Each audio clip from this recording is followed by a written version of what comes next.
First no na bumisita ngayon dito sa wake ni Mother Lily, and we know na ikaw talaga isa sa mga original Regal baby. How do you feel right now? I feel like I have lost my parents all over again.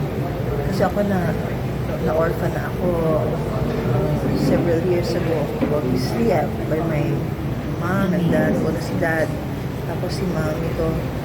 And then now, ganun din, just a few days apart, nawala si father, tapos si mother ko naman, Mother Lily naman namin ang pumanaw na. Siyempre, this is a very sad day for all of us. Not only ako, I'm sure, but lahat kami mga tayo na naging part ng life na ni Mother Lily. Kami na mga natulungan niya, yung mga Regal babies ni Mother. I will never forget the good times. Mm-hmm. If you'll ask me what I will always remember kay Mother is yung ano niya, yung pagkakalog ni Mother, tsaka yung pagka-motherly talaga niya. Mm-hmm. And yung mga panahon ng mga kabataan ko na medyo I went through depression, tapos yung nagkaroon ako ng burnout. Si Mother talaga yung almost every day, I'm not exaggerating, nasa sala namin, nasa sala area.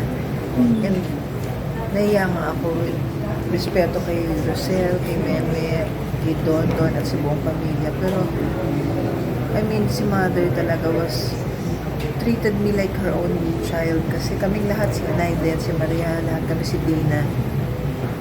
Anong time na yun talaga?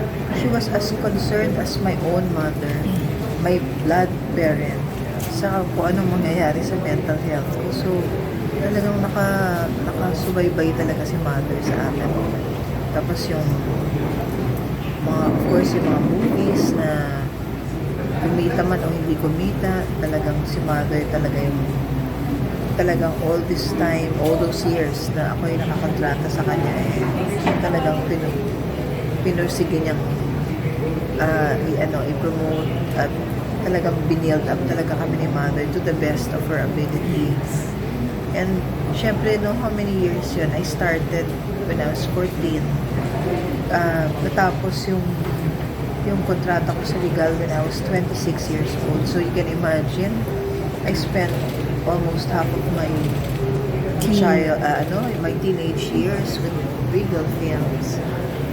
So I will never forget Father Remy Monteverde, and now we are talking about the matriarch, the one and only Mother Lily Monteverde.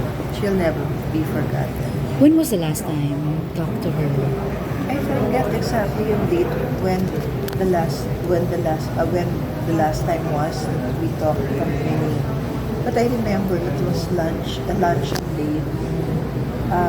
Kami ni Maricel, dalawang beses yun. First time was with Dina and myself and Leo Dominguez. And then the pinaka-last time was with Maricel, myself, and yung mga pagkada ni Mother, yung mga managers, tapos yung mga staff din sa Regal. Nag-aya siya mag-lunch, and so that was the last time. It was a very happy occasion kasi si Mother talaga ever since naman strong siya. Mm-mm. Hindi niya pinapahalata kung may nararamdaman man.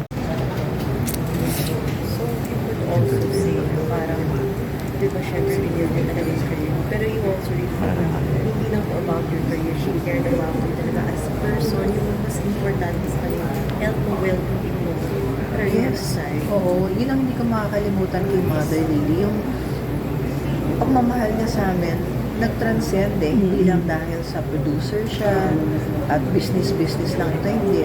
Talagang tama yung name na binigay sa kanya na Mother Lily Monteverde. She was really a mother to all of us.